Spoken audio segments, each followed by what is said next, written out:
Congratulations, Mr. and Mrs. Zimmerman. This is John from Lakeshore RV Center. I'm going to be walking around today showing you some of the basics on your new fifth wheel. As I walk you around, if you do have additional questions, please don't hesitate to give me a call. You can always reach out to me on my cell phone at 231-740-6225. One of the first things you're going to notice up in this front compartment are a couple red switches. Those switches turn your batteries on and off. So very important to make sure those are turned to the on position. Notice with the arrow pointing to the green, that's the on position. This one will indicate on and off. There's some etched writing on that, and just make sure that's turned on so you'll have your batteries and solar panels within operation. When you want to activate your jacks or auto leveling system on the side, all you simply have to do is push the button in the upper right corner here. You're going to adjust the jacks up and down as you just heard me doing, or hit the auto level to auto level that. There's additional instructions right below here. It is worth taking 5 minutes to read those and kind of walk you through. You do have a propane tank on either side of the camper. Right there. Notice your little green valve. That means propane's actually flowing through the lines. This little selector allows you to select which tank you want to draw from. You want to shut those tanks off. Righty-tighty shuts those tanks off. Lefty-loosey will open up those tanks for the propane to actually flow through the lines. Here's our pass-through storage. Our central vacuum, you'll notice, is in there. To change your bags, you do have to crawl into this compartment to change those out, to empty those bags. You've got your docking center over here on the side. This is kind of where everything comes together. You have a outside shower here, hot and cold at the very, very top. You've got your freeze guard where you hook up for winterizing the camper, and then you'll flip that to the on position. That'll bypass the hot water heater so you don't put any water in there and nothing will freeze and crack for the winter. Right below that, we've got your city water connection where you hook up your white water drinking hose. It's going to come through this port right here and hook up to there, and that gives your city water for your tanks and for your fill. Okay, these are your low points. When they're crossways like this, that means they're not open, they're drained, so they can't be drained. Your black and your gray tank, these are your valves. Black tank should always be utilized first, then flush it with the gray tank to flush it out.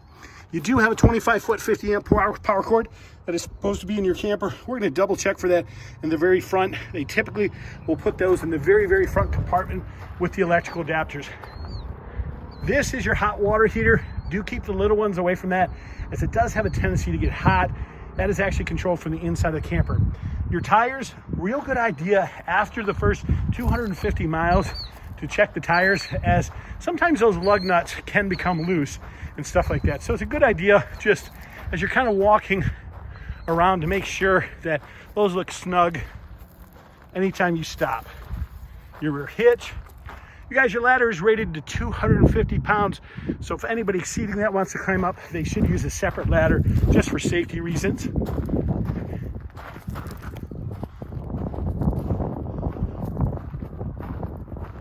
We're going to walk you inside here in a quick second.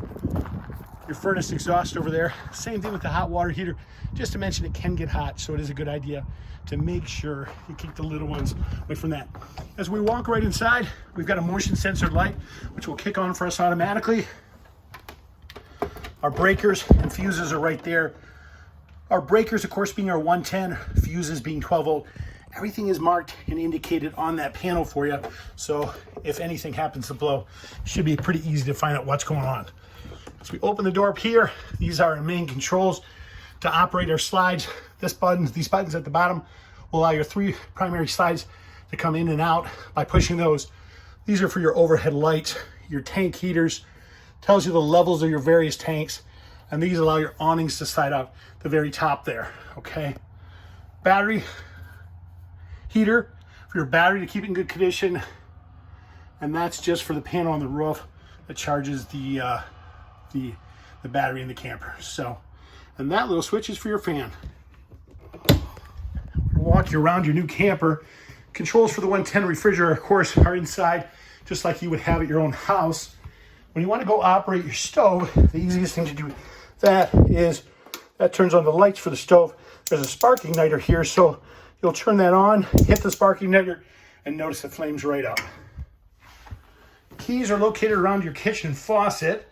So when you come in the camper, just look to your kitchen faucet. You should have your keys there. We typically put all remotes in this first top drawer. When you want to operate your fireplace, It's real simple, real straightforward. Just some push button controls on the fireplace itself, and that powers up the fireplace when we're plugged into 110. You can change the color of the fireplace as well.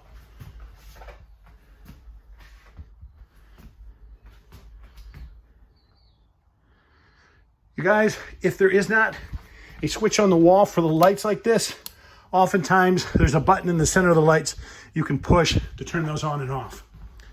So your thermostats, because you do have more than one thermostat throughout this camper, because you have multiple air conditioners, real simple operation. We push those multiple times, fan will come on, cool, that's our air conditioning. We hit the up and down arrow keys, that'll control our desired temperature that we want. And of course, we want to go to heat, we just continue to cycle through it, and there's heat. And then if we want to shut it off, we push it till it goes off. Fan control, light switch controls. I'll walk you up front here to your master bedroom.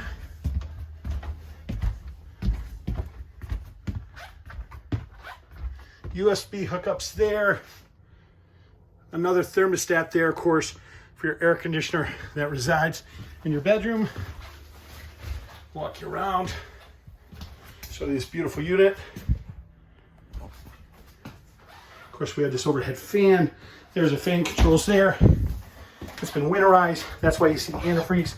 To flush those, simply hit the foot flush, and you're good to go.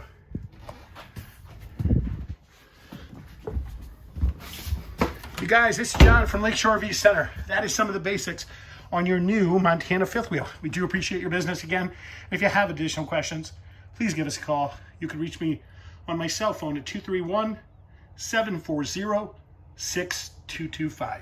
Thank you and have a great day.